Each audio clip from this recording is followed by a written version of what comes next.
PURSSEY just coming on. He's in white. He's against LOPORCHIO of Italy in the blue suit.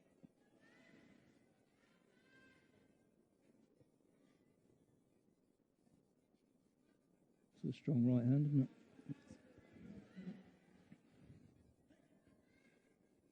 Mike, I understand you're here not just for the competition itself, but you're here for some coaching endeavours as well. Is that correct?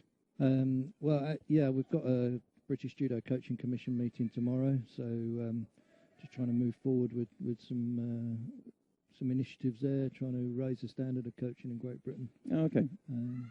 I work with the British Judo Association through their coaching commission, and also yesterday, in my role as Secretary General of the Commonwealth Judo Association, we signed a hosting contract with Judo Scotland to host the Commonwealth Championships next year for cadets, juniors, and masters.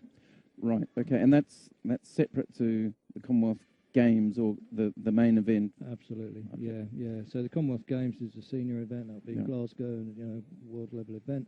And as part of the legacy for that, what we're trying to do is run a cadet and masters and junior event, so that those players can get a little bit of the atmosphere and Bit so of a on. taste. Yeah. So that's it's a little bit before the main Commonwealth Games. Okay, and that's held in Glasgow. Is that going to be in this stadium or another one? Do we know yet? No. Judo Scotland are keen to spread an impact of the Commonwealth Games across Scotland. So the Commonwealth Championships will be held in Edinburgh. Oh, right, okay. In the Meadowbank Stadium. Meadowbank? Very famous judo stadium. Absolutely. I saw some photos from David Finch of Meadowbank, I think from the Commonwealth Games when they were there. That's right, 1986. I believe that was the first Commonwealth Games that had judo. Yep. I've been thrown on that mat as well. A lot of competitions in Edinburgh end up in Meadowbank. Yeah. Is that the second time PURSSEY's tied his belt up? I think so. I think so. He's got a slippery judogi. So I know it's hard to see on the TV graphics there, but the scores are tied. Matthew PURSSEY's got one Shido. LOPORCHIO he's got nothing at all. So 3 minutes 30 and a bit to go.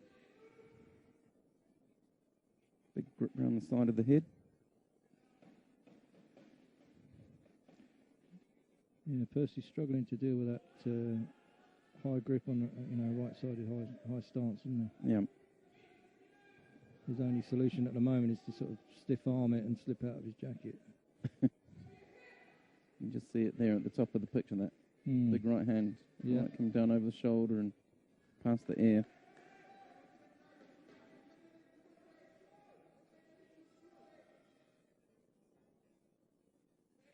So both of them penalised. Matthew PURSSEY goes 2 Shidos. LOPORCHIO 1. My Italian colleague behind me is getting very nervous.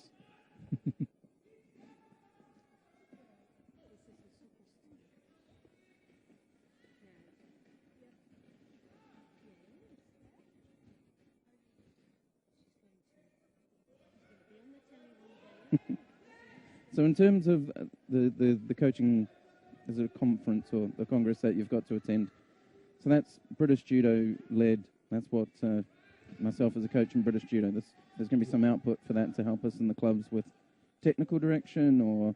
Yeah, it's a commission meeting. Commission meeting. So we have a responsibility to our funding partners to manage the UKCC process and report outcomes, review standards, see where things are going, that kind of thing. Okay. Yeah. So you won't see direct outputs, but it's part of the process that goes on between British Judo and First for Sport, who are the awarding body. Right. Okay. To make sure that standards are being met.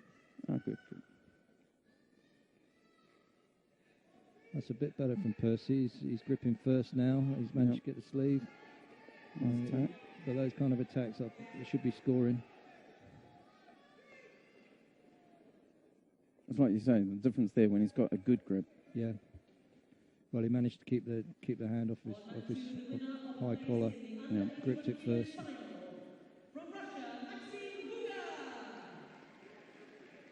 So the way the Shidos are stacked now, 3 Shidos to Percy, 2 Shidos to LOPORCHIO. Percy's got to chase the fight.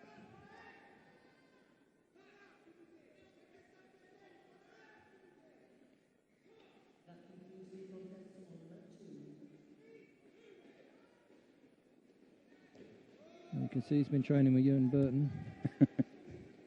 Same style. I think so. It worked for Burton earlier on, didn't it? Right towards the end of that fight, he latched on and took the boy over for 10. And you could tell, you know, he was excited about it. Yeah. Trying to get the crowd going with him. And yeah. I think the thing with Ewan is he understands his responsibilities as a senior Scottish athlete. He's in Glasgow. It's important that there's an atmosphere, and he's got a role to play in creating that. Oh, absolutely. Very professional. Yeah.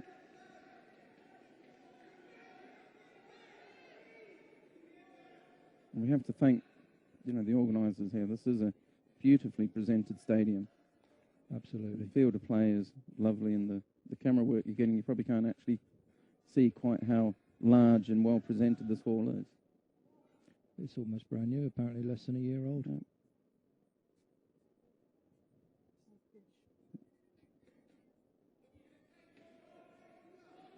And this will be the venue for the 2015 European Championships. Yeah, that's right. So it's good that they're doing an event like this now. And a stadium this size can easily take 3 mats, which would be what would be required for a senior Europeans. So now we've got Percy now chasing the fight. There are so many scoring chances. So 1 minute left, 3 Shidos each.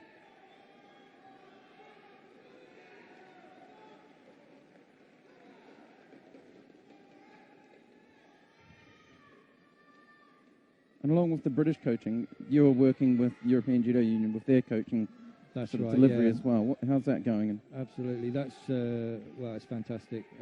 I was in Wavre in Belgium just recently for the EJU Education Seminar. And we've got courses running level 3, level 4 and level 5. I'm doing a lot of work in Iceland, in Greece. Okay. A lot of the smaller European nations are really taking on board the developments in coaching, being driven essentially by President Soloveichik. So EJU are doing an amazing job in driving forward coaching standards. I'm